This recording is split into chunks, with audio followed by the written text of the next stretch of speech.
Hello friends, मैं शिखा from Shikha tutorial. आज मैं एक्सरसाइज 13.1 कराऊंगी। इससे लास्ट वीडियो में मैंने इंट्रोडक्शन पार्ट कराया था, उसमें सारे फॉर्मूलेज बताए थे आपको जो इस चैप्टर में यूज़ होंगे।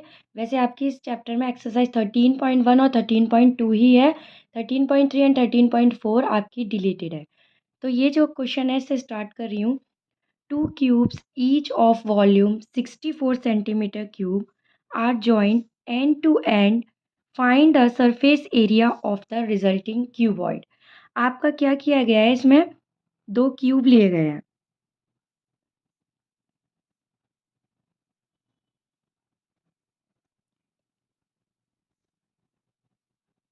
अब इनको क्या किया गया है, इन दो क्यूबों को इनके एंड टू एंड से इनको ना जोड़ दिया गया है।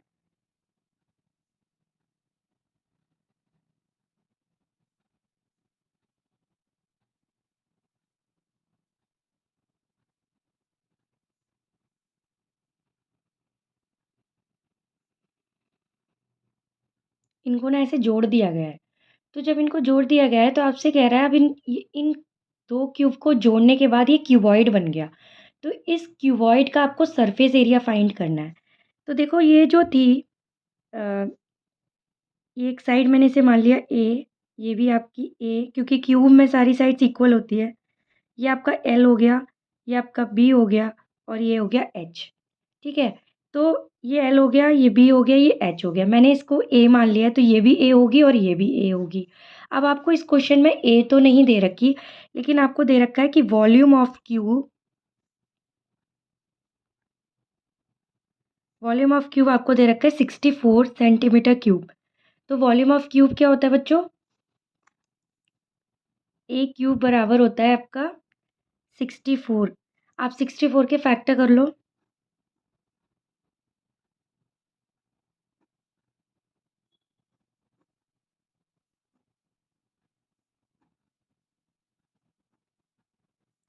आप इसमें थ्री थ्री थ्री के पेयर बना लेंगे। तो यहाँ से ए इक्वल टू कितना आ जाएगा? 4 cm। तो देखो जो आपका ना ये जो लेंथ होगी ना बच्चों, वो एल इक्वल टू क्या हो जाएगा? ए प्लस ए, 2a हो जाएगा। और जो बी है वो तो ए ही रहेगा और एच भी आपका ए रहेगा। ये क्योंकि दो क्यूब को ज्वाइन किया तो इसकी ए और इसकी ए मिलाकर 2a बन गई। और जो बी है वो तो आपकी ए ही रहेगी और जो एच है वो भी ए रहेगी। तो आप जानते हैं कि L equal to A plus A equal to 2a, यानी कि 2 × 4, ये आपकी हो गई 8। ये बी आपकी 4 हो गई और एच जो है वो भी आपकी 4 हो गई। अब आपको सरफेस एरिया पूछा है इस रिजल्टिंग क्यूबॉइड का। तो जो सरफेस एरिया होता है ना क्यूबॉइड का,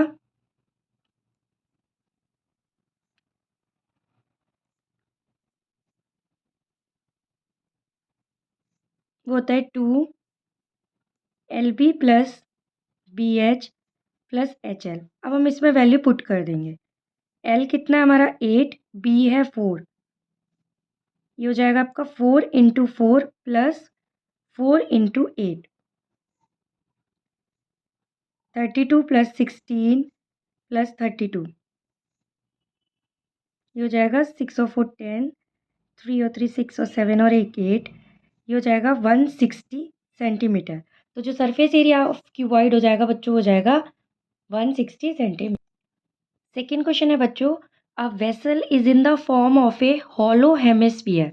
एक जो बर्तन है वो किसकी फॉर्म में है? एक हॉलो हेमिस्फीयर। हॉलो का मतलब वो अंदर से खाली है। Mounted by a hollow cylinder, यानी कि ये इस तरीके से कह रहा है कि एक आपका हेमिस्फीयर है mounted by a hollow cylinder, यानी कि उसके जो ऊपर है वो एक हॉलो सिलेंडर है। मतलब एक वेसल जो है वो इस फॉर्म में है। The diameter of the hemisphere, जो ये हेमिस्फीयर है उसकी जो डायमीटर है वो है 14, यानी कि जो रेडियस हो जाएगी बच्चों वो कितनी हो जाएगी? 7 centimetre. And the total height of the vessel is 13। ये जो टोटल हाइट है इस पूरे बर्तन की वो 13 है। आपको इनर सरफेस एरिया निकालना है वेसल का। अच्छा, सरफेस एरिया का मतलब है आप उस चीज़ को कितना पेंट कर सकते हो। ठीक है, तो आपसे इसमें कह रहा है कि इनर सरफेस एरिया निकालना है।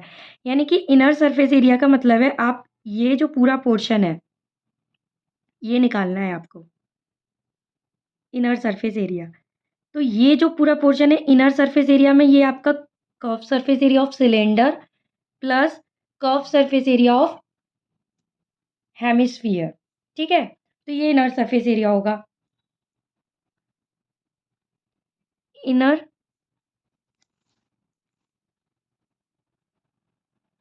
Inner surface area of the vessel,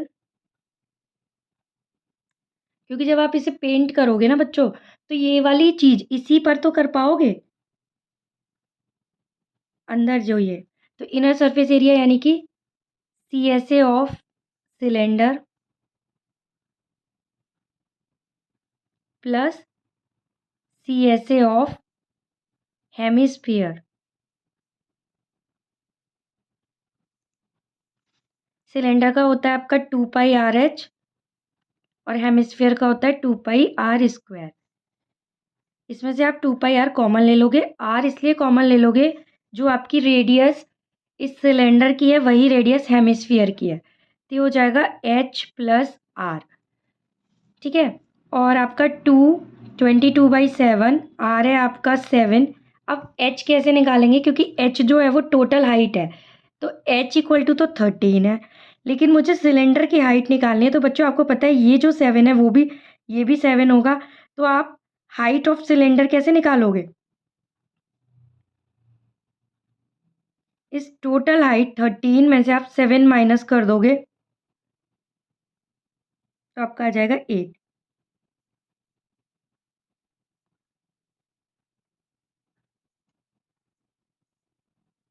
ये आपका आएगा 6, ठीक है। 8 नहीं आएगा, 6 आएगा। अब इसमें वैल्यू पुट कर देंगे।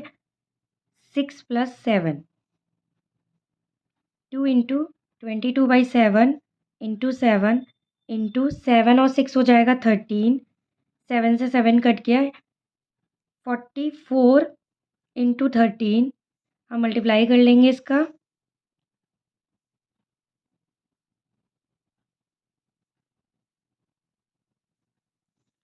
तो ये सरफेस एरिया आ जाएगा 672 सेंटीमीटर स्क्वायर। 572, ठीक है। 572 सेंटीमीटर स्क्वायर इसका सरफेस एरिया